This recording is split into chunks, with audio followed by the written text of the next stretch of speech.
What is it? না না পাটোয়ারি ভাই, আপনি যেটা বলছেন আমি এটা বিশ্বাস করি না। না, আপনি আপনি যেগুলো বলছেন হয়তো ঘুমের মধ্যে বলছেন। কি হাসনাত, হাসনাত মেম্বার ইলেকশনে করলো পাশ করবে না? কি বলেন পাটোয়ারি ভাই? কি আপনি এটা কি বললেন? না আমি তো এগুলো বিশ্বাস করি না ভাই। আমি আমি কি, না এটা কি ভাই, আমি সৌদি আরবে থাকি ভাই। আপনি বললেন হাসনাত মেম্বার ইলেকশন করলো পাশ করবে না, তাজ্জব কথা। সে একজন এনসিপির বড় নেতা। যাই হোক, আগেরটা বাদ দিলাম, আগে ছাত্রলীগের ছত্রছায়া ছিল, ছাত্রলীগ করতো, ওটা বাদ দিলাম। বর্তমানে তো তার পাওয়ার আছে রে ভাই। আপনি সাধারণ একটা মেম্বার ইলেকশন কি বলছে দেখুন, আমি তো অবাক। হায় হায়, কি বলে হাসনাত বেলে মেম্বার ইলেকশনও করে পাশ করবে না। তো আর এদিকে হাসনাতও কিন্তু উল্টা জবাব দেয় যে আপনাদের সরকারকে বলেন আগে মেম্বার ইলেকশনটা দিত। দুইজনে কিন্তু এনসিপির নেতা রে ভাই, দুইজনে এনসিপির নেতা। তো তাদের মধ্যে যে চেয়ার নিয়ে, খাওয়া নিয়ে, টাকা নিয়ে, ফাওয়ার নিয়ে যে ঝামেলা চলতেছে এটা বোঝা যাচ্ছে। তো কি বলছে একটু দেখুন। নাসিরুদ্দিন পাটোয়ারি এনসিপির নেতা, তিনি বলেন হাসনাত ভোটে জিতা এত সহজ, মেম্বার ইলেকশন করলে তো জিতবা না। হায় হায় হায় হায়, পাটোয়ারি ভাই পোলা ব্রেনই লোক, আমার বোঝা যায়। কারণ একটা বিষয় হচ্ছে আপনার সামাজিক যোগাযোগ মাধ্যমে সোশ্যাল মিডিয়ায় একটা ফেসবুক পোস্ট দিলে সেটা লাইক কমেন্ট হাজার হাজার lakh lakh view comment share হতে পারে, কিন্তু সেখানকার আর রাজনৈতিক মাঠটা ভিন্ন জিনিস। রাজপথ আর সামাজিক যোগাযোগ পার্থক্যটা অনেক।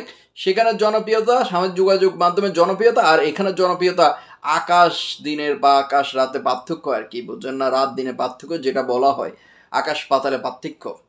নাসিরুদ্দিন পাটোয়ারি আরও বলেন আগে মেম্বার ইলেকশন জিতে দেখাও। নাসিরুদ্দিন পাটোয়ারির এই মন্তব্য হাসনাত আবদুল্লাহ বলেন আপনাদের সরকারকে আপনাদের সরকারকে মেম্বার ইলেকশন দিতে বলেন আগে। তাহলে মানে বোঝা যাচ্ছে যে সরকারটা কার? এতদিন তো মানুষে বলছে, বিএনপি বলছে বা অনেকে বলছে যে এই সরকারটা হচ্ছে এনসিবির। তো তাদের কুন্দলতার মধ্যে থেকে হওয়াটা মুখ ফুসকি হয়তো বা বের হয়ে গিয়েছে যে আপনাদের সরকার, তার মানে বোঝা যাচ্ছে এটা এনসিবির সরকার। এজন্য হাসনাত আবদুল্লাহ মুখ ফুসকে হয়তো বলে ফেলছেন যে আপনাদের সরকারকে আগে মেম্বার ইলেকশন দিতে বলেন। তো এই বিষয়ে কেন হয়েছে, এই ঘটনাগুলো কেন ঘটতেছে দেখুন। লন্ডনে যখন তারেক রহমানের সঙ্গে ডক্টর ইউনূসের দেখা হয়েছে, এটা অনেকে পজিটিভভাবে নিছে, অনেকেই নেগেটিভভাবে নিছে। তারা এই কয়েকজন হচ্ছে তারা হাসনাত আবদুল্লাহ এনসিবির কয়েকজন নেতারা এটা নেগেটিভভাবে নিছে। তারা বলতেছে সংস্কার বিচার এগুলার কোনো কিছু উঠে আসেনি। হাসনাত আবদুল্লাহ বা সামাজিক যোগাযোগ মাধ্যমে কি উঠে এসেছে দেখুন। জাতীয় ঐক্যমতের প্রশ্নে দেশের সাথে সরকারের সাথে সকল রাজনৈতিক দলের এমন সুসম্পর্ক কাম্য, কিন্তু হতাশার বিষয় বৈঠকের নির্বাচনের মাস ও তারিখ যেভাবে গুরুত্ব পেয়েছে, অভ্যুত্থান পরবর্তী বাংলাদেশের অন্যতম গুরুত্বপূর্ণ আকাঙ্ক্ষা বিচার ও সংস্কারে সেভাবে প্রাধান্য পায় নাই। ভাই সেভাবে প্রাধান্য বিচার তো হচ্ছে রে ভাই, বিচার তো চলমান। বিচার যে এখানে আন্তর্জাতিক ট্রাইব্যুনালে চলমান, দ্রুত ট্রাইব্যুনালে চলমান চলছে, বিচার চলছে।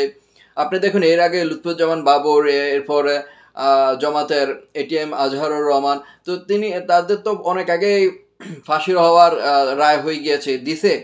এটা তো চলমান। এখন ডক্টর ইউনূস সরকার বসে শেখ হাসিনা আনি ফাঁসি দেওয়ার রায় দিয়ে দেখ, ফাঁসি দেওয়া দেখ, এত সহজ রে ভাই। বা আওয়ামী লীগের নেতা কর্মীদের ফাঁসি দেওয়া দেখ, এটা তো বিচার প্রক্রিয়া চলতেছে। প্রক্রিয়া ডক্টর ইউনূস যদি এটা নিয়ে পড়ে থাকে তাহলে তো সে যুগান্তরে ক্ষমতায় পড়ে থাকতে হবে।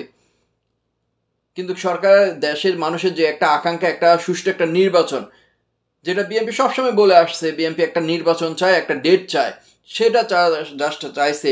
সংস্কার তো চলমান, সংস্কার চলতে, সংস্কারের কারণে তো ডিসেম্বরের আগে নির্বাচন দিচ্ছে না। তো সরকার তো সে জায়গায় সংস্কার চলছে, সংস্কার করতেছে, সেজন্য তিনি নির্বাচন পিছিয়ে যাচ্ছেন। তো এ নিয়ে আর কি মতামত দিবে বা কি কথা বলবে? আমি সব মিলিয়ে পরিশেষে একটি কথাই বলতে চাই যে এনসিপি নেতাদের শেষ পর্যন্ত কি হাল হবে, কি অবস্থা হবে, প্রোটেকশনটা কে দিবে? আমরা দেখুন আমূলিক যে অবস্থায় আছে বর্তমানে, আমূলিক শুধু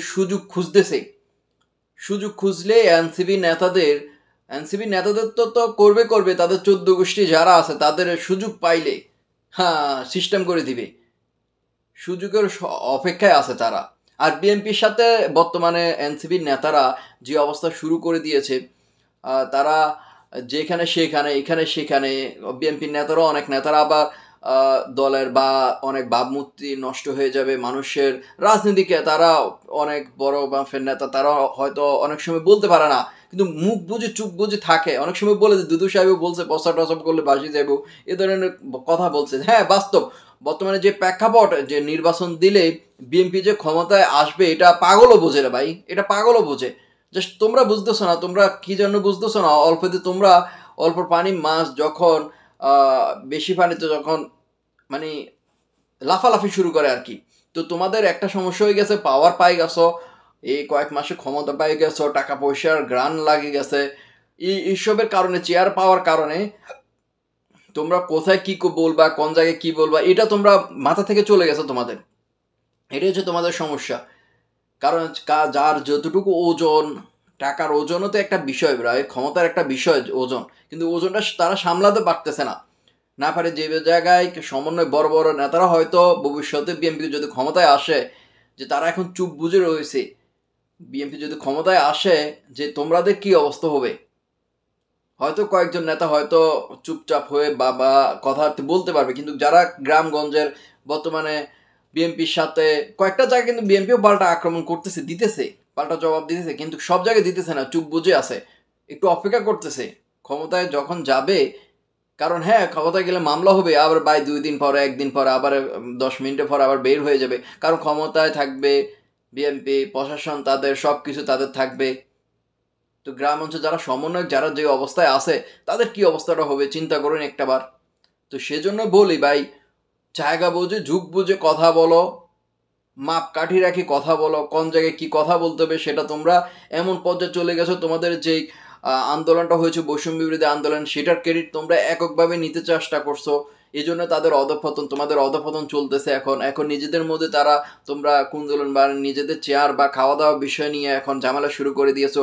কি বলে ফাটোয়ারি বলে এনসিপি না তো দুইজনেই, ফাটোয়ারি বলে যে হাসনাত তুমি তো আগে মেম্বার ইলেকশন করো, মেম্বার ইলেকশন করলে তো জিতবে না, জিতে এত সহজ না রে ভাই।